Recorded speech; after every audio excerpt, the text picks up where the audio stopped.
Bom dia. Uma pergunta que me fizeram é que como se dá a passagem de uma bacia hidrográfica endorreica para uma bacia hidrográfica exorreica.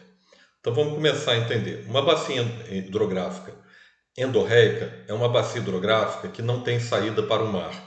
Elas são mais raras, mas existem. Então, por exemplo, uma muito famosa é na África, se eu não me engano, na Namíbia, a do Okavango. Então, é uma série de rios, uma verdadeira bacia hidrográfica que vai penetrando num deserto e não consegue se ligar ao mar. Ali no deserto forma como se fosse um amplo lago, um pântano, na época da chuva, e na época da seca aquilo ficam pequenos lagoas, né? Praticamente tudo seca e o rio ainda vai chegando com um pequeno fluxo de água, vai alimentando, mas a água vai morrer ali na areia e vai ser absorvida. Então isso é um exemplo de uma bacia endorreica. A bacia exorreica é a grande maioria, né, das bacias hidrográficas que tem no mundo, que são aquelas bacias que se ligam diretamente ao mar, né? Então um rio vai caindo em outro, a nascente vai indo, vai recebendo afluentes também, até que deságua no mar, no oceano.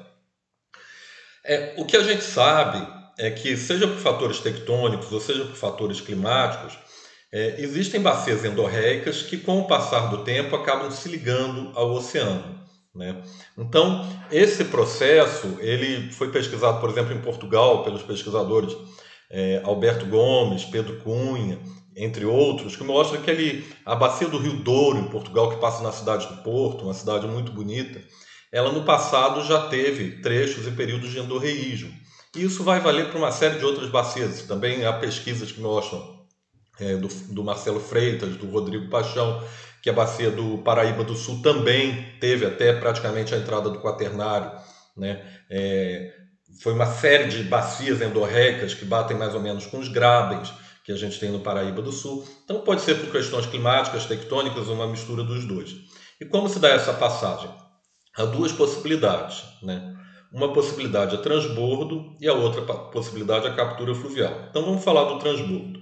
Imagina que uma bacia hidrográfica, né, endorreica, os rios vão indo, vão chegando, e você tem às vezes uma situação estável, mas essa situação pode se destabilizar. Por quê? Porque aumentou o fluxo de água que chega na bacia hidrográfica, por uma captura fluvial ou porque o clima se tornou mais úmido, e você começa a criar um lago que vai enchendo, enchendo, enchendo, até que ele transborda, e transbordando ele consegue, né, acessar o mar, transbordando, vamos dizer, essa depressão, essa área onde a bacia hidrográfica estava morrendo, era endorreica.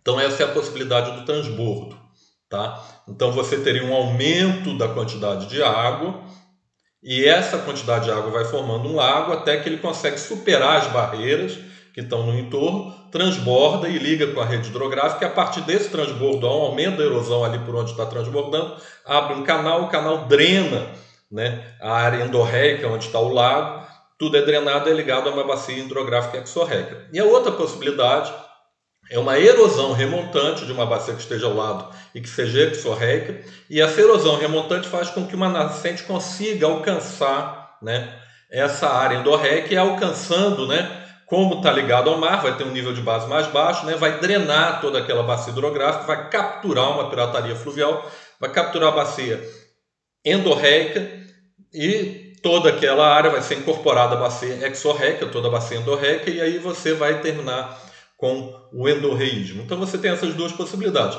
E é muito comum que as duas coisas ocorram concomitantemente, né? Então você pode estar tendo uma tendência de transbordo e uma nascente de um outro curso fluvial exorreico alcançar, né, e facilitar o transbordo e toda a água da bacia endorreica, né, e toda a rede de drenagem ser ligada da bacia exorreica e tudo se tornar uma bacia hidrográfica só exorreica. Então seriam essas duas possibilidades, sobretudo um processo de rearranjo fluvial, captura fluvial, ou um processo de transbordo.